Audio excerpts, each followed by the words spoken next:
It seems that same-sex marriage is not going to happen anytime soon in Australia. It's a really interesting conversation, this, and it's a little bit difficult to kind of get your head around, because what's happened in the last couple of days is the left, right, Labor, who support legalising same-sex marriage in Australia, have actually said they're not going to vote in favour of the plebiscite, which is basically a referendum. So we'll call it the referendum because that's more of a New Zealand type word. So the left, who want same-sex marriage, have said we're not going to support a public vote for same-sex marriage. It's confusing, but there are good reasons behind it, Lisa. It is confusing, and I didn't understand that immediately, but they don't support voting on a human rights issue. They just feel that the government there should change the law.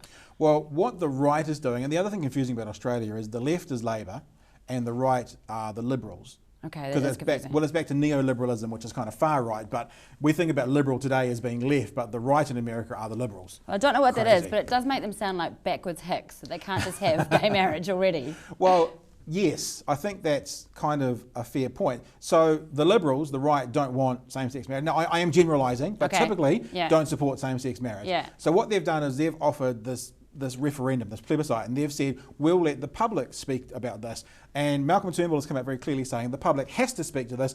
They are the ones who want the plebiscite. Unfortunately for him, 45 to 48% of the public want the plebiscite and the rest don't. So he falls over straight away with that. The other thing that's happened is the plebiscite, the referendum, is not binding.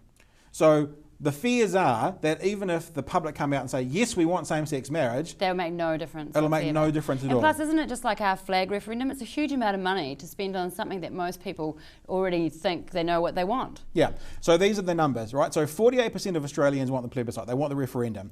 That drops to 35% of people want it when they find out that it's non-binding. That drops to 25% of Australians want it when they find out it's going to cost 160 million Australian dollars. So really you've got to say 1 in 4 people want it. So the idea that this is what the people want and we have to go this way is nonsense. And the left is saying we're not going to allow this to happen.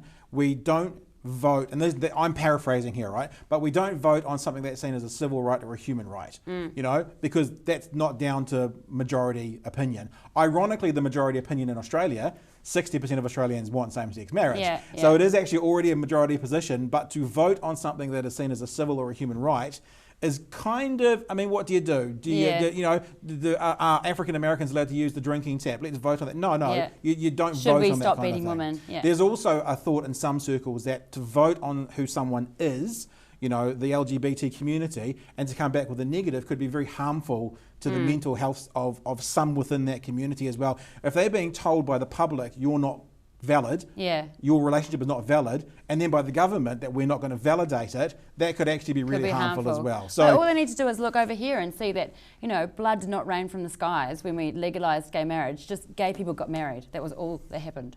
Yeah, that's true. But the other thing which is good for New Zealand is if they keep blocking it and be a backward hit country like you're saying, then the tourism... We can do fabulous weddings. Well, there is. There's a massive gay tourism coming to New Zealand. People getting married in Queenstown and in Rotorua and beautiful places. So let's just let Australia stay as a backwards country where they ignore the majority. We'll have all the weddings. And continue to harm civil and human rights of their LGBTI community. And we'll say, come on over and party with us. We better get printing some confetti.